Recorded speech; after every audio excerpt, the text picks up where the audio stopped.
Shalom, sahabat satu Injil yang diberkati. Pada kesempatan ini, kembali saya menyampaikan pelajaran tentang tekanan yang dihadapi oleh semua orang.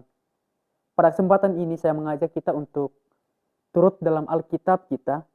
Di dalam kitab 2 Tawarikh pasal 15 ayat 7, di situ dikatakan, "Tetapi kamu ini, kuatkanlah hatimu, jangan lemah semangatmu, karena ada upah bagi usahamu."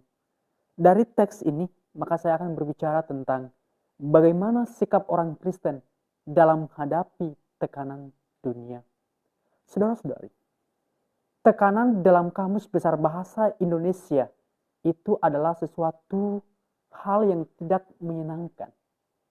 Dan pada umumnya, itu merupakan beban batin. Semua orang akan mengalami tekanan di dalam hidup ini. Tetapi, jika saudara saat ini mengalami tekanan batin, mengalami masalah dan pergumulan di dalam hidup ini, maka jawaban atas pergumulan atau tekanan yang saudara alami itu adalah Tuhan. Dalam Matius pasal 11 ayat 28 firman Tuhan berkata, Tuhan memberikan kelegaan kepada kita. Tujuan saya untuk menyampaikan firman Tuhan pada hari ini, untuk mengingatkan kita, supaya kita saling menguatkan, saling mengasihi, saling mendorong satu dengan yang lain, saat kita menghadapi tekanan dari dunia ini. Lalu yang menjadi pertanyaannya adalah, bagaimana sikap kita sebagai orang Kristen dalam menghadapi tekanan-tekanan dari dunia saat ini? Yang pertama adalah jangan putus asa. Mari kita lihat dalam 2 Korintus pasal 4 ayat 8 sampai dengan ayat yang ke-9.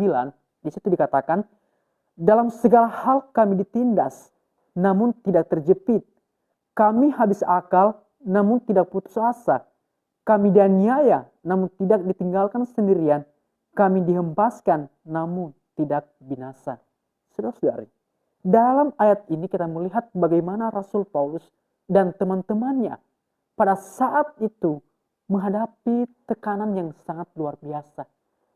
Tetapi bagaimana respon mereka? Kita melihat dalam ayat 8 dikatakan, kami habis akal, namun tidak putus asa. Luar biasa. Putus asa adalah kehilangan suatu harapan dalam segala hal dan mudahnya untuk menyerah. Lalu bagaimana sikap kita sebagai orang Kristen dalam menghadapi tekanan dunia saat ini? Yang harus kita lakukan itu adalah tetaplah tenang.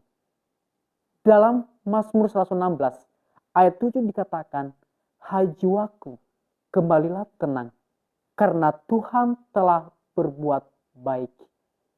Kita harus tenang dalam menghadapi tekanan yang kita hadapi saat ini. Mengapa?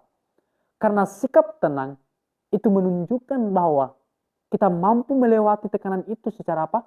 Secara profesional. Saudara-saudara, lalu bagaimana sikap kita sebagai orang Kristen dalam menghadapi tekanan dunia saat ini? Yang kedua adalah selalu berpikir positif. Di dalam Filipi pasal 4 ayat 8 di situ dikatakan, jadi akhirnya saudara, semua yang mulia, semua yang benar, semua yang suci, semua yang adil, patut dipuji, pikirkanlah semuanya itu. Mengapa kita harus berpikir positif saat kita menghadapi tekanan dunia saat ini? Karena itu adalah cara yang terbaik. Michael Jordan dalam statement mengatakan bahwa ubahlah situasi negatif menjadi situasi positif. Artinya apa? Ketika kita berpikir positif, maka kita akan berbahagia melewati tekanan yang kita hadapi itu. Kemudian imun kita menjadi kuat untuk menghadapi kondisi ini. Saudara-saudari, berusahalah untuk selalu berpikir positif. Karena itu akan membuat kita mampu melewati tekanan, mampu melewati berbagai masalah dan pergumulan yang ada di dalam hidup ini. Mari kita melihat contoh para rasul di abad pertama. Salah satu contoh Rasul Paulus di mana Paulus menghadapi berbagai tekanan di dalam hidupnya. Dia dipenjara, dia dipukul, dia dilempar batu, dia ditangkap. Namun di tengah kesulitan, masalah dan tekanan yang dihadapi oleh Rasul Paulus, dia selalu berpikir positif. Karena apa? Karena ia percaya bahwa Tuhan akan memberikan kekuatan kepadanya, memberikan jalan keluar bagi Paulus untuk melewati tekanan yang dia hadapi itu. Keadaan boleh buruk, keadaan tidak sesuai harapan, dan masalah akan datang silih berganti.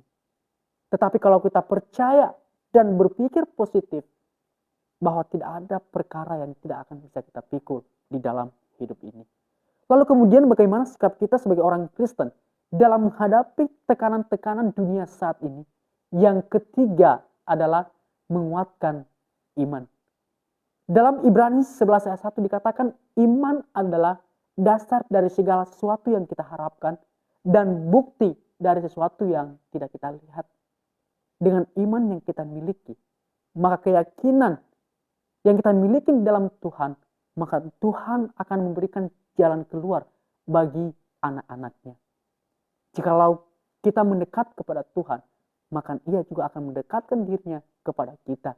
Di dalam Yakobus pasal 4 ayat 8. Mengapa kita harus mendekat kepada Tuhan? Karena jikalau kita mendekat dengan Tuhan, maka kita akan mampu melewati tekanan itu, masalah dan pergumulan yang kita hadapi di dalam hidup ini. Saudari, tanpa iman, sia-sialah hidup ini. Dan harapan inilah yang membuat kita sebagai orang Kristen bertahan untuk melewati badai, bertahan untuk melewati tekanan, masalah, pergumulan di dalam hidup ini. Oleh karena apa? Oleh karena iman dan keyakinan yang kokoh yang kita miliki di dalam Tuhan. Lalu bagaimana supaya iman kita menjadi kuat? Yang harus kita lakukan adalah kita harus membina dan menjaga hubungan kita dengan Tuhan supaya apa? Supaya akrab lewat melalui doa dan membaca Alkitab setiap hari. Karena itu akan membuat iman kita semakin kuat, semakin kokoh dan bertumbuh di dalam Tuhan. Saudari, pada akhirnya yang menjadi kesimpulan bagaimana sikap kita sebagai orang Kristen dalam menghadapi tekanan-tekanan dunia saat ini. Yang pertama adalah jangan putus asa. Yang kedua, selalu berpikir positif. Yang ketiga, menguatkan iman. Demikianlah firman Tuhan yang saya sampaikan pada hari ini.